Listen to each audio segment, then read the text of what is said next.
Queridos, nós temos hoje o desejo de compartilhar com vocês um texto da Palavra de Deus que nos lembra um momento na história de Israel em que o povo estava na eminência de alcançar uma promessa que Deus lhes havia feito.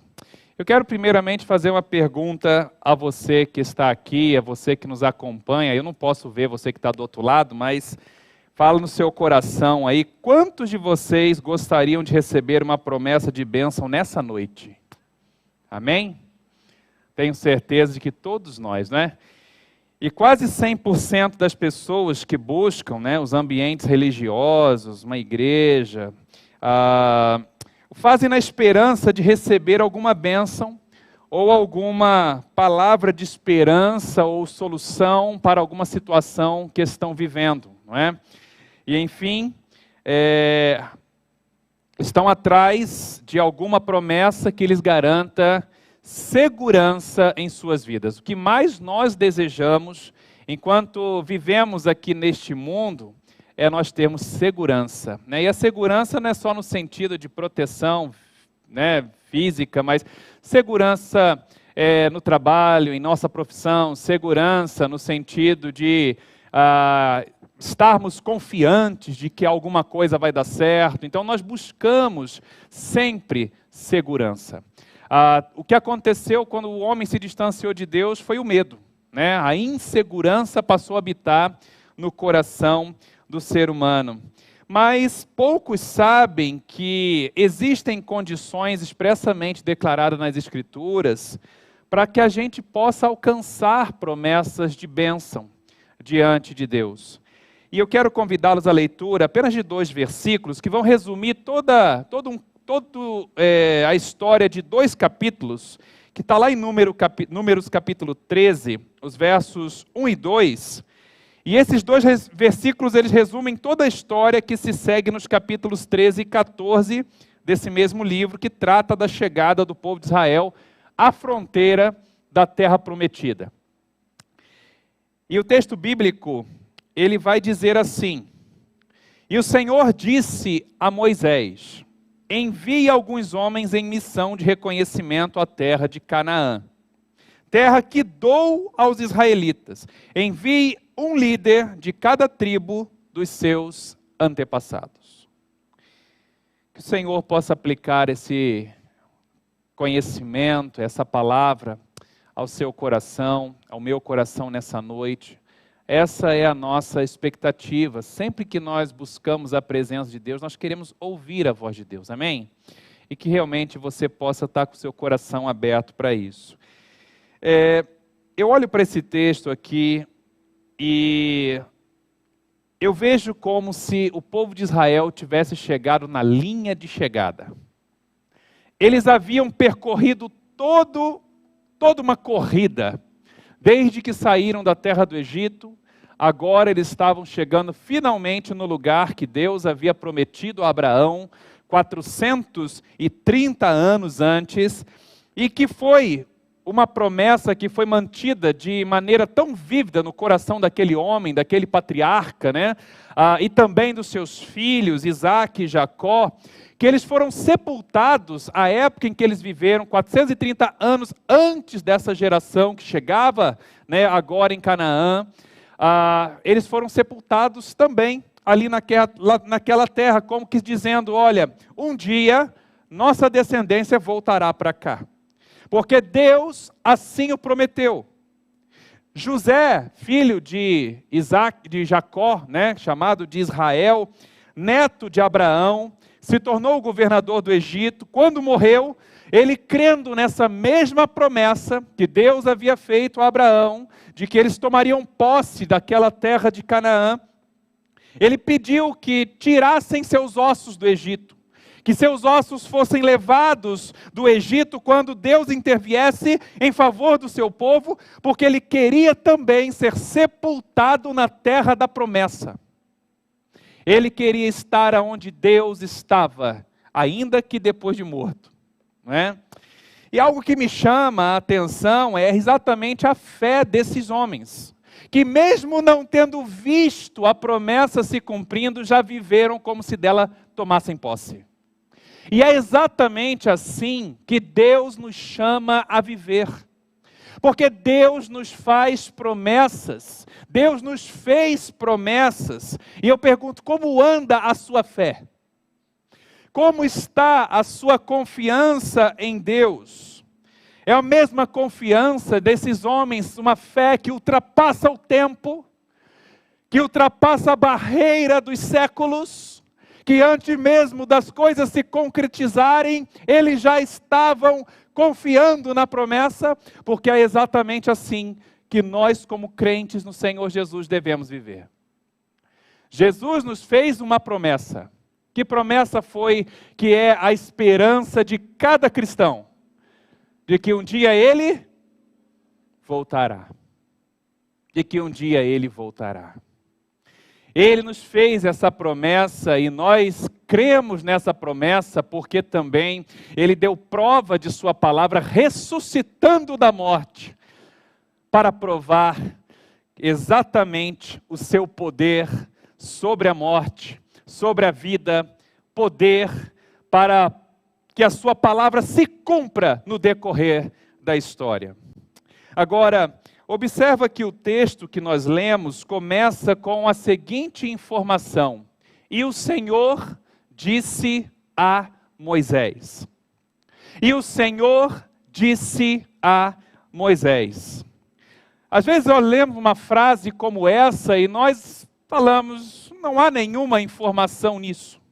Não há nada de interessante ou de novidade nisso, é alguma expressão corriqueira. E o Senhor disse a Moisés.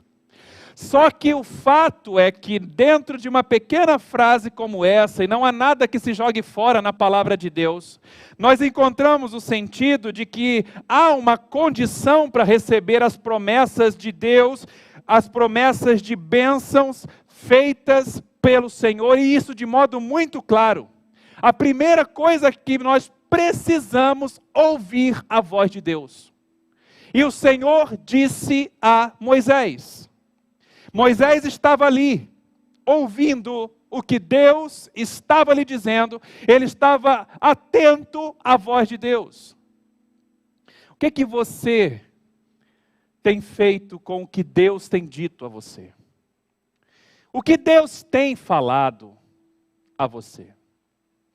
Você tem feito o que Ele te manda fazer?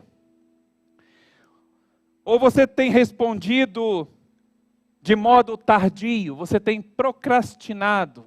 Palavrinha que tem sido muito ouvida nos nossos dias, né? As pessoas têm conhecido essa palavra. Você tem respondido de imediato ou tem procrastinado, tem deixado para depois, tem respondido de modo tardio a Deus, ao que Ele tem falado ao seu coração? Em Números capítulo 13, o verso 3, nós lemos que Moisés agiu imediatamente. A Bíblia diz que ele agiu conforme a ordem do Senhor. Então não basta só você receber uma informação, mas você tem que responder a ela. Se você quer receber as promessas de Deus, se você quer realmente que Deus opere milagres, maravilhas em sua vida, que Ele realmente faça algo novo acontecer, não adianta só você ouvir, e disse Deus a você, disse o Senhor, né? E você ouviu aquilo, você precisa fazer conforme a ordem do Senhor. É exatamente isso que nós vemos aqui. Mas foi uma atitude essa diferente do povo de Israel. Israel não teve a mesma atitude que Moisés. E como nós entendemos isso? Os versos 26, né, a partir do verso 26 até o verso 4 do capítulo 14, vai dizer que Moisés, ele enviou líderes das 12 tribos para reconhecer a terra que Deus lhes havia prometido, e então eles trazem um relatório. E a Bíblia fala que eles então retornaram a Moisés e Arão e a toda a comunidade de Israel em Cádiz, no deserto de Parã, onde prestaram relatório a eles e a toda a comunidade de Israel, e lhes mostraram os frutos da terra. E deram o seguinte relatório a Moisés: entramos na terra a qual você nos enviou, onde manam leite e mel, e aqui estão os frutos dela. Mas o povo que lá vive é poderoso, as cidades são fortificadas e muito grandes. Também vimos descendentes de Enaque, os amalequitas vivem no Neguebe, os hititas, os jebuseus, os amorreus vivem na região montanhosa, os cananeus vivem perto do mar junto ao Jordão. Então Calebe fez o povo se calar perante Moisés e disse: subamos e tomemos posse da terra, porque é certo que nós venceremos. Mas os homens que tinham ido com ele disseram: não podemos atacar aquele povo, porque ele é mais forte do que nós. E espalharam então entre os israelitas um relatório negativo acerca daquela terra e disseram: a terra para a qual fomos em missão de reconhecimento devora os que nela vivem. Todos os que vimos são de grande estatura. Vimos também os gigantes, os descendentes de Enaque, diante de quem parecíamos gafanhotos, a nós e a eles. Naquela noite, toda a comunidade começou a chorar em alta voz. Todos os israelitas se queixaram contra Moisés e Arão. E toda a comunidade lhes disse: quem dera tivéssemos morrido no Egito ou neste deserto. Por que o Senhor está nos trazendo para esta terra só para nos deixar cair a espada? Nossas mulheres, nossos filhos serão tomados como despojo de guerra. Não seria melhor voltarmos para o Egito? E disseram uns aos outros: escolheremos um chefe e voltaremos para o Egito. Irmãos, olha que coisa. A Bíblia não esclarece quanto tempo o povo hebreu passou no deserto, desde que saíram do Egito até a primeira vez em que eles estiveram à beira de entrar em Canaã, na terra prometida. Mas podemos dizer com segurança que se eles tivessem sido obedientes a Deus, eles teriam adiantado a promessa. Eles teriam, na verdade, recebido a promessa muito antes do que de fato eles receberam. Se você continuar lendo toda a história, vai saber que aquele povo, diante do que vemos no capítulo 14, eles se desanimam, eles não querem entrar, então Deus os faz dar meia volta e andar 40 anos no deserto, já que eles não queriam confiar no Senhor. Infelizmente, a história mostra que eles não confiaram em Deus. Sabe, a Bíblia diz que o Senhor, Ele sonda o coração e Ele examina a mente para recompensar a cada um de acordo com a sua conduta e de acordo com as suas obras. Deus, Ele sonda o nosso coração. Deus, Ele examina os nossos pensamentos. Eu pergunto, você que espera bênçãos de Deus, seu coração tem sido fiel? Seu coração tem sido compromissado com Deus? Você que recebeu uma promessa de Deus, eu quero lhe dizer que a única coisa que está adiando tomar posse dessa promessa é obedecer a Deus parcialmente. A única coisa que nos faz adiar a promessa de Deus em nossas vidas é quando somos parcialmente obedientes. Obedecer parcialmente é o mesmo que desobedecer. E isso reflete diretamente no nosso caráter. As nossas escolhas, elas têm refletido o nosso compromisso com Deus? Pare para pensar sobre isso. As escolhas que fazemos têm refletido o nosso compromisso com Deus? Será que as coisas de Deus têm estado em primeiro lugar nas nossas vidas? Ou elas são apenas secundárias? Elas são quando eu estou em necessidade. Elas são quando eu estou aflito, não é? Será que as coisas de fato, as coisas de Deus têm prioridade na minha vida? Uma vez eu participei de uma brincadeira, e vocês talvez já tenham participado dessa brincadeira, aquela brincadeira em que você amarra uma venda nos olhos, e então uma pessoa, ela vai ser o seu guia, ela vai ser aquela voz da consciência que vai te guiar pelo caminho, não é? Então você coloca a venda nos olhos, você tem alguns obstáculos para percorrer, e a pessoa ela vai te dizendo, para a esquerda, né? para frente, 2 passinhos, né, para o lado, e assim vai. Só que no meio disso tudo tem outras pessoas gritando junto também, falando com seus companheiros de equipe. E você tem que se concentrar naquela voz para poder saber qual é a direção. Sabe? E às vezes o mais difícil é você parar para avaliar o que na cabeça de quem está te guiando seriam 2 passos pequenos, por exemplo. Porque para você, às vezes, passos pequenos pode ser um passo de formiguinha, mas de repente para ele, passos pequenos ser um passo um pouquinho mais elástico. O fato é que a gente tem que aprender a ouvir nessa brincadeira. Tem que aprender a discernir o que a pessoa está dizendo. Tem que aprender a confiar no que a pessoa está dizendo. É uma brincadeira que nos ensina um pouco sobre a obediência. Você precisa estar totalmente dependente da voz da pessoa que te guia.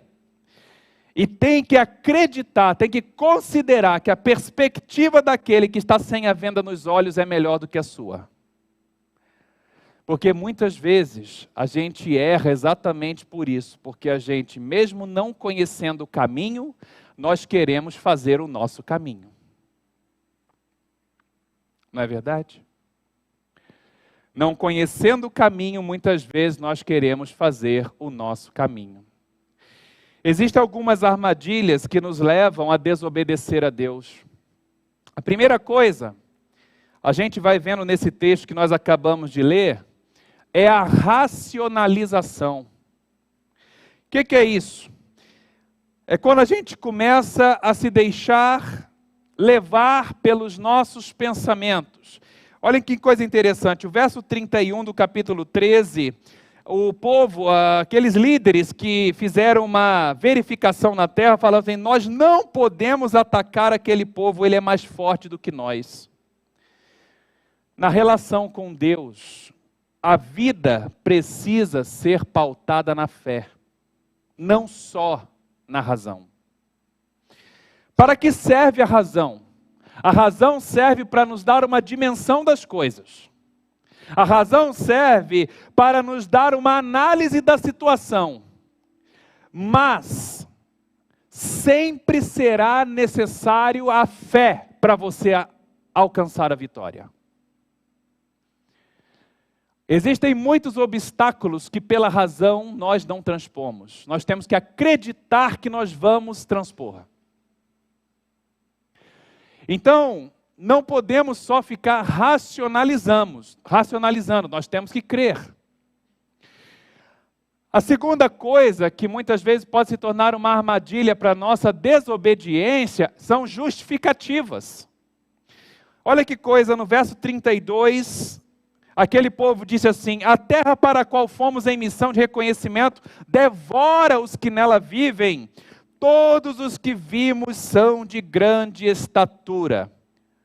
Eles racionalizaram que não poderiam vencer, porque na justificativa deles, eles eram menores do que eles. Eles eram pequenos, eles não tinham a mesma força, eles não tinham a mesma destreza, haviam gigantes ali. Eles chegam a dizer, nós parecemos como gafanhotos.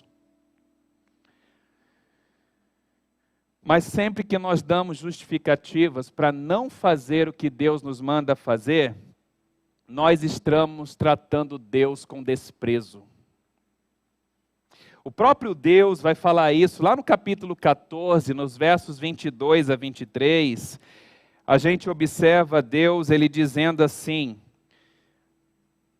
que nenhum dos que viram a minha glória, os sinais miraculosos que realizei no Egito e no deserto, me puseram à prova e me desobedeceram 10 vezes. Nenhum deles chegará a ver a terra que prometi com juramento aos seus antepassados. Ninguém que me tratou com desprezo haverá. Deus está dizendo que a falta de confiança é desprezo. É como se nós disséssemos que as nossas dificuldades, as nossas incapacidades ou sentimentos de incapacidade fossem maiores do que Deus. Lembra de Moisés? A Bíblia fala que Deus se irou quando Moisés falou que ele não era capaz de falar. Porque ele disse para Moisés, né? Moisés, você vai até o Egito, você vai falar ao faraó, deixa meu povo ir. E Moisés começou a dar justificativa com medo. Moisés estava com medo de faraó, porque Deus se irou, porque ele estava diante de Deus. Vai ter medo de um homem? É o Deus dos céus, é o Deus de toda a terra que está dizendo, vai, e você vai tirar o povo de lá. Mas Moisés estava colocando o homem maior do que Deus. Meus irmãos, quantas vezes nós fazemos isso e damos essas justificativas para não confiar em Deus? E uma terceira coisa que nos leva à desobediência é a espiritualização das coisas. O verso 1 do capítulo 14 diz que naquela noite, quando o povo recebeu a informação, toda a comunidade começou a chorar em alta voz. Por que o povo chorava? Porque houve uma espiritualização das vozes dos espias, dos líderes. Sabe, as suas vozes tiveram mais influência no coração do povo do que a própria voz de Deus que dizia, entrem, conquistem. Houve uma espiritualização da voz do homem. Quantas vezes nós não estamos ouvindo mais os homens do que Deus? Nós não estamos ouvindo mais a nossa razão humana do que a palavra de Deus. Nós não estamos ouvindo mais, sabe, a limitação da inteligência humana do que a soberana glória da sabedoria infinita de Deus. Quantas vezes nós estamos colocando o homem no lugar de Deus, e sempre que nós deixamos de ouvir a Deus, nós estamos trazendo lágrimas sobre nossas vidas, medo, frustração, destruição. E é isso que aconteceu com a nação de Israel. Eles choraram porque não confiaram. Quando você não confia, você chora. Quando você não acredita na palavra de Deus, o que você vai colher são lágrimas. É exatamente isso que a palavra do Senhor nos mostra. Se você quer receber as promessas de bênção de Deus, a primeira coisa que você tem que fazer é ouvir a voz de Deus. Disse o Senhor a Moisés. E Moisés fez conforme o Senhor havia mandado. A segunda coisa que a gente aprende nesse texto, e a última coisa que quero falar também nessa noite, é que a segunda condição para receber as promessas de bênçãos feitas pelo Senhor está exatamente em confiar no caráter de Deus. No caráter de Deus. Meus irmãos, na instrução que Deus dá a Moisés para enviar os líderes do povo em missão de reconhecimento daquela terra que era a terra da promessa, existe uma afirmação bem clara que Deus faz. Ele diz assim, terra que dou aos israelitas. Terra que dou aos israelitas. A declaração de Deus não era do tipo que deixava dúvida. Quando, por exemplo, a gente tenta entender qual é a vontade de Deus, né? Se isso é vontade de Deus, se não é vontade de Deus, a gente fica tentando especular. Não, aqui está expressamente claro, Deus havia dito por meio de Moisés, eu estou dando essa terra a vocês, a terra é de vocês, israelitas, vão, tomem posse dela, ela é sua, ela é de vocês. Qual era o propósito do reconhecimento da terra? Por que Deus mandou os espias? Não era para eles olharem um aspecto negativo. Era para que eles vissem que de fato era uma terra que mana leite e mel, ou seja, era uma terra fértil, era uma terra produtiva. Uma terra que tanto para a criação de gado quanto para o plantio era uma terra produtiva, muito diferente das condições precárias que eles haviam vivido no Egito, no tempo da escravidão. Deus estava mostrando para eles: ó, estou levando vocês para o melhor, estou levando vocês para o melhor. Só que a gente precisa entender uma coisa, meus irmãos, e guarda isso no seu coração. Todas as promessas de bênção têm em sua trajetória desafios de fé. Vira para a pessoa do seu lado e repita comigo essa frase. Todas as promessas de bênção têm em sua trajetória desafios de fé. O objetivo de Deus nunca é colocar obstáculos às promessas que Ele nos faz. Não é isso. Deus não quer obstáculos nas promessas. Na verdade, por que Deus coloca desafios? Para nos ensinar a confiar em seu caráter. Meus irmãos, todas as lutas que a gente atravessa, os sofrimentos, os desafios, as montanhas que estão pelo caminho, os obstáculos que se levantam, os gigantes, como no caso de Davi, nós falamos na semana passada, são para provar se nós confiamos no caráter de Deus. Por que Davi venceu Golias? Porque ele disse: você vem a mim com espada, com lança, com escudo, mas eu vou contra você em nome do Senhor dos Exércitos. Davi confiava que Deus não lhe desampararia. Tanto confiava que ele atacou primeiro. Ele não esperou o gigante vir na direção dele e ele pensar: bom, de que maneira que eu vou agir aqui agora? Não. Davi pegou e correu na direção do gigante, girou a sua funda e jogou a pedra com toda a sua força. Claro que não foi a força de Davi que fez aquela pedra cravar na testa de Golias, nem tampouco acertar de maneira tão precisa. Foi a sua fé. Meus irmãos, é quando nós aprendemos a confiar em Deus que todas as coisas são possíveis. Eu nunca me esqueci de Max Lucado. Ele escreveu um livro falando sobre o desafio aos gigantes. Eu não me lembro agora o título do livro, mas falando sobre os gigantes que se levantam sobre a nossa vida. E naquele livro, ele faz a seguinte proposta. Ele diz assim: será que nós podemos acreditar que Davi, ao pegar 5 pedras na beira do rio, achava que iria errar?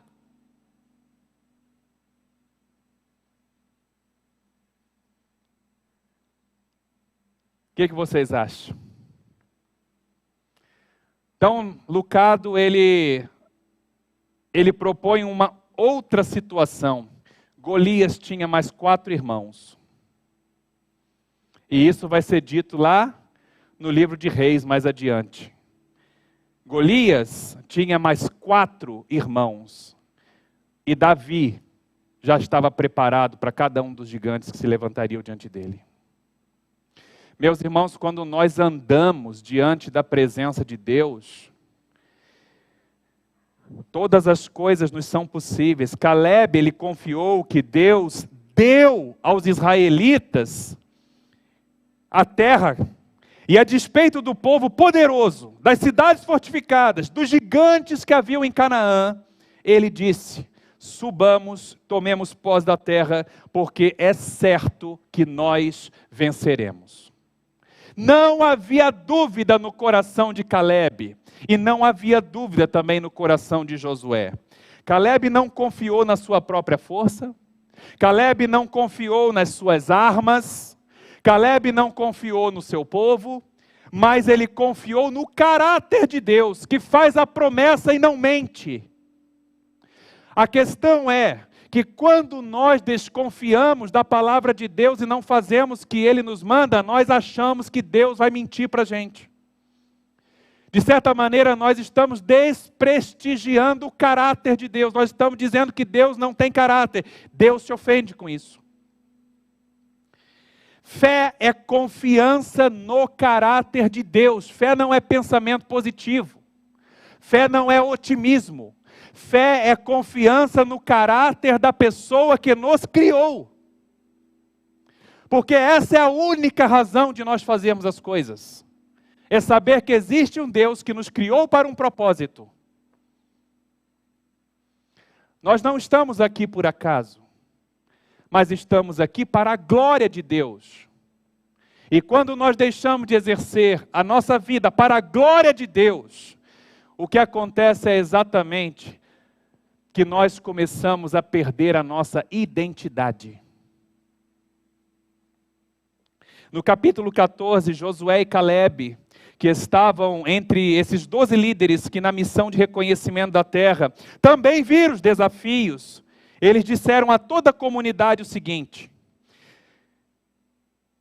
a terra que percorremos em missão de reconhecimento é excelente. Se o Senhor se agradar de nós, Ele nos fará entrar nessa terra onde manam leite e mel e dará a nós. Somente não sejam rebeldes contra o Senhor e não tenham medo do povo da terra, porque nós o devoraremos como se fossem pão. Olha a confiança. A proteção dele se foi, mas o Senhor está conosco. Não tenham medo dele. Irmãos, enfatizo aqui 3 frases. Se o Senhor se agradar de nós. Como é que nós agradamos a Deus? Hebreus capítulo 11, verso 6. O que diz lá? Sem fé é impossível agradar a Deus. Sem fé é impossível agradar a Deus. Não sejam rebeldes contra o Senhor, não tenham medo. Todas as vezes que a gente escolhe o medo no lugar da confiança, nós estamos desprestigiando a presença de Deus na nossa vida. Nós estamos, de certa maneira, pensando, Deus não está comigo, quando na verdade o texto bíblico é, o Senhor está conosco. Todo aquele que tem um compromisso com Deus tem a presença de Deus em sua vida. E é essa atitude que Deus espera de nós diante dos desafios. Nós devemos lembrar que nós não estamos sozinhos, meus irmãos. Eu vi uma história interessante de um homem que ele estava sendo perseguido por ladrões. E ele estava com medo, ele temia por sua vida. Ele entrou numa trilha para despistar aqueles bandidos que estavam perseguindo, e ele orou ao Senhor: Senhor, bloqueie essa trilha para que eles não me encontrem, mande seus anjos para me guardar. E então, uma pequena aranha desceu e começou a construir a sua teia ali, na entrada daquela trilha. E angustiado aquele homem disse: Senhor, eu não preciso de uma aranha, eu preciso de um muro, eu preciso de uma barreira, eu preciso de algo que possa me proteger, eu sei que o Senhor tem poder para isso, eu preciso disso urgente. E ele começou a imaginar que ele seria encontrado e morto. Foi exatamente assim que ele começou a pensar. Mas quando os bandidos se aproximaram, aquele homem ali escondido, ele pôde ouvir quando eles estavam conversando entre si, e um disse para o outro: vamos por essa trilha, ele deve ter entrado aqui. O outro falou: não, você não está vendo? Essa trilha tem teias de aranha, ele não passou por aqui.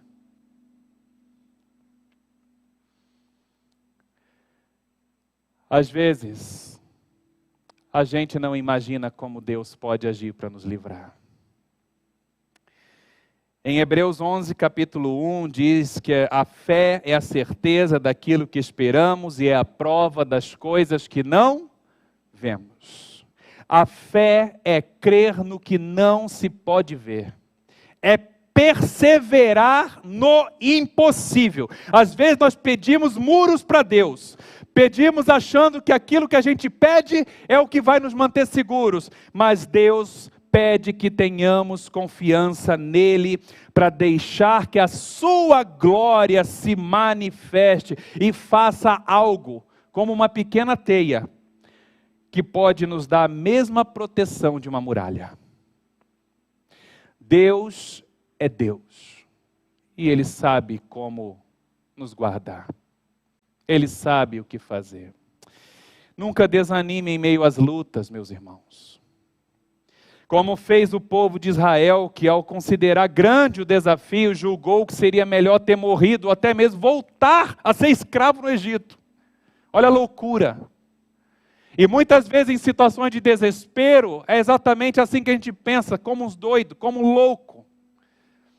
Meus irmãos, as palavras de Deus a Moisés revelam o que Deus sente diante da nossa desconfiança. Olha o que diz o verso 11 do capítulo 14. A palavra do Senhor disse assim, o Senhor disse a Moisés: até quando esse povo me tratará com pouco caso? Até quando se recusará a crer em mim, apesar de todos os sinais que realizei entre eles? Quantos aqui já tiveram alguma experiência com Deus? Se você ainda não teve, olha a sua volta, levanta a sua mão. Olha só, nós temos muitas pessoas. É exatamente aqui, olha, apesar de todos os sinais que já realizei, mas aquele povo se recusava a crer. Sabe, algo que me chama a atenção nesse texto aqui, eu caminho para ir concluindo nossa mensagem, é que Deus ele manda enviar os líderes do povo para reconhecer a terra da promessa. São os líderes. Eles deveriam inspirar a fé daquele povo. Eles eram os líderes, eles eram quem na frente. Eles deveriam inspirar a fé, mas eles deram mau testemunho e afastaram o coração do povo de Deus. Por causa disso, a Bíblia diz que aqueles homens, aqueles 10 homens, exceto Josué e Calebe, morreram de praga subitamente diante de Deus. Porque quando nós, meus irmãos, damos mau testemunho, nós ofendemos a glória de Deus. Quando nós vivemos uma vida de pecado, nós ofendemos a santidade de Deus. E Deus, Ele se entristece com isso. A Bíblia diz, o apóstolo Paulo vai dizer, não entristeçais o Espírito. Não entristeçais o Espírito, mas enchei-vos do Espírito, é o contrário. Somente Josué e Calebe confiaram no Senhor e foram os únicos daquela geração que alcançaram as promessas de Deus. Foram esses 2 homens. Quando Calebe entrou na terra prometida, ele já tinha cerca de 86 anos. E sabe qual é o testemunho que ele dá? Ele diz: eu estou tão forte como eu estava na minha juventude e eu consigo ir para a guerra. Porque quando você confia na palavra de Deus, ela te sustenta. A Bíblia diz, nem só de pão viverá o homem, mas de toda a palavra que procede da boca de Deus. Quando você confia na palavra de Deus, ela te sustenta. Talvez você não tenha ouvido falar ainda de uma irmã em Cristo, chamada Asia Bibi, uma cristã paquistanesa, que em 2009, quando ela tinha 45 anos de idade, e ela era uma trabalhadora rural, ela era esposa e mãe de 5 filhos, ela foi acusada de fazer uma referência depreciativa a Maomé. durante uma conversa que ela estava tendo com as suas colegas de trabalho. Ela ofereceu água às colegas, mas suas colegas não aceitaram, dizendo que o copo estava impuro, porque ela era uma cristã. Aí a conversa evoluiu, em assuntos religiosos, e as suas colegas começaram a tentar convencê-la de se converter ao Islã. Mas ela, convicta do caminho que ela seguia, ela rebateu as muçulmanas com as seguintes frases: Jesus está vivo, mas Maomé está morto. O nosso Cristo é o verdadeiro profeta de Deus, Maomé não é real. Jesus morreu na cruz pelos pecados da humanidade, e Maomé, o que fez por vocês? Por conta dessas declarações, Ásia foi agredida pelas mulheres e a polícia foi chamada e ela foi mandada para a prisão acusada de blasfêmia. E no Paquistão, blasfêmia é um dos crimes mais altos. Ou a pessoa passa anos na prisão, ou ela alcança a pena de morte. O seu julgamento durou 16 meses e ela foi sentenciada à pena máxima, pena de morte, sendo a primeira mulher condenada à morte por enforcamento por crime de blasfêmia no Paquistão. Mas enquanto ela aguardava a sua sentença, e ela permaneceu na prisão até 2015, Deus interveio. E a Suprema Corte do Paquistão resolveu suspender a pena de morte, abrindo o caminho para a absolvição. Só que devido à sensibilidade do caso, porque haviam muitos radicais islâmicos no Paquistão, é normal isso acontecer, Ásia ela permaneceu na prisão por questões de segurança. E durante os anos de prisão ela foi maltratada, ela foi torturada, ela esteve doente várias vezes. O marido e os filhos tiveram que fugir por causa de retaliações, com medo das retaliações dos extremistas militantes. Os militantes islâmicos, eles queriam a morte da cristã e ameaçavam os que tentavam ajudá-la. Em 2016, Asia Bibi ela voltou a julgamento e o juiz que assumiu a corte, sob pressão dos radicais islâmicos, resolveu manter a pena de morte. Mas mais uma vez Deus interveio.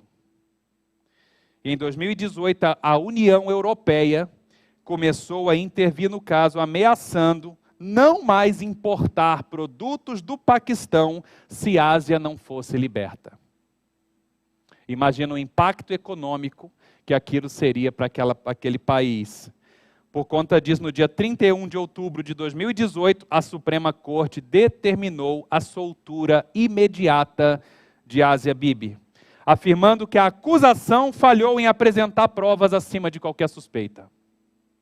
Tentaram apelar contra a absolvição dela, mas foi negado. E em 1º de fevereiro de 2019, o primeiro-ministro do Canadá informou que o país ofereceu asilo à Ásia e à sua família. Hoje ela vive com a família livre de ameaças, podendo declarar a sua fé. Ásia se tornou um símbolo mundial de luta pela liberdade religiosa. Você pode procurar no Google Asia Bibi e você vai ter a história dela. Tendo lançado inclusive uma autobiografia em 2020 na França. E numa das entrevistas que ela deu a Portas Abertas, que é uma organização que fala sobre os países com maior perseguição ao cristianismo, ela respondeu a seguinte pergunta: como foram os 10 anos de prisão? E ela disse: minha fé sempre foi forte, porque a minha família tinha muita devoção. Mas ela ficou mais forte, porque agora eu sei que Deus está comigo. Ele não nos deixa, Ele está sempre conosco. Essa foi a declaração que ela fez. Deus está sempre conosco. O nome de Josué, que é os dois servos de Deus fiéis aqui, Josué e Calebe, o nome de Josué significa a salvação está em Deus. O nome de Calebe, de uma maneira mais crua, significa cão ou cachorro, mas o sentido é de lealdade. Aquele que age com todo o coração. E de certa forma, a gente pode crer que existe uma mensagem subliminar na vida desses dois homens para nós. Mensagem de que a pessoa que se entrega de todo o coração a Deus, experimentará a salvação de Deus e alcançará as promessas de Deus. É o que de fato também aconteceu na vida de Asia Bibi. Paulo, na sua carta aos Gálatas, ele afirma: todos vocês são filhos de Deus mediante a fé em Cristo Jesus. Pois os que em Cristo foram batizados, de Cristo se revestiram. Não há judeu nem grego, escravo nem livre, homem nem mulher, porque todos são um em Cristo Jesus. E se vocês são de Cristo, são descendência de Abraão e herdeiros segundo a promessa. Jesus disse em Lucas 18, 29 e 30, digo-lhes a verdade que ninguém que tenha deixado casa, mulher, pai ou filhos, irmãos, pai ou filhos, por causa do reino de Deus, deixará de receber na presente era, muitas vezes mais, e na era futura, a vida eterna. Irmãos, recebam as promessas de Deus, sendo plenamente obedientes a Ele, confiando sempre em seu caráter. Você que ainda não entregou a sua vida, a Bíblia diz isso: entrega teu caminho ao Senhor, confia nele, ou seja, confia em seu caráter, e todo o resto é Ele que vai fazer. Jeremias 29, 11, para a gente concluir, nos lembra o que Deus diz a Jeremias e ao povo de Judá e de Jerusalém, e a todos nós por tabela. Vamos ler todos juntos? Porque sou eu que conheço os planos que tenho para vocês, diz o Senhor, planos de fazê-los prosperar, não de lhes causar dano, planos de dar-lhes esperança e um futuro. O que de fato se realizou quando Cristo veio ao mundo. E hoje a gente sabe que a morte não põe fim à nossa vida. Amém? Vamos orar, vamos agradecer a Deus. Feche os seus olhos em oração. Você já entregou a sua vida para Jesus? Você já disse para Ele sim? Você, de fato, já se fez um herdeiro das promessas de Deus? Esse é o desejo que Deus, Ele tem de lhe cumprir em sua vida os planos que Ele tem de paz, planos não de mal, planos para lhe dar um futuro e uma esperança. Mas é necessário que você aprenda a ouvir a voz de Deus. E é necessário que você aprenda a confiar no caráter de Deus. É importante que você pare de ficar racionalizando, dando justificativas ou espiritualizando coisas. Simplesmente ouça a palavra de Deus, creia e obedeça. Confie no que Ele diz, porque Ele é tal qual aquele guia que não tem venda nos olhos. Nós sim, nós temos, nós não sabemos o dia de amanhã, nós não sabemos o futuro, nós não sabemos o que vai nos acontecer daqui a algumas horas, mas Ele já está no futuro, Ele está ciente de todas as coisas que acontecerão, antes mesmo de que você o saiba. Ele vê o que você não vê. Então creia na palavra dEle, simplesmente se ponha a obedecer. Faça esse compromisso em seu coração, e todas as coisas lhe serão possíveis. Diga para Deus: Senhor, eu entrego a minha vida a Ti. eu entrego o meu amanhã a Ti. Eu me rendo diante de Ti, diante das Tuas promessas. Eu rendo minhas vontades a Ti, porque eu sei que Tu tens o melhor para mim. Eu sei, Senhor, que as Tuas promessas, elas são de paz, elas visam o nosso futuro. A Tua palavra nos diz que o desejo do Senhor é que todos sejam salvos. E para isso o Senhor enviou o Seu próprio Filho por nós. Promessas de vida, promessas, ó Deus, de paz. Promessas, meu Deus, de prosperidade, de bênçãos. Ajuda-nos, ó Deus, a ouvir a Tua voz e não sermos resistentes a ela. Mas assim como Moisés, nós possamos fazer tudo conforme o Senhor nos mandar. Ajuda-nos a confiar em Teu caráter. Como diz a Tua palavra, que todas as coisas cooperam para o bem daqueles que amam a Deus.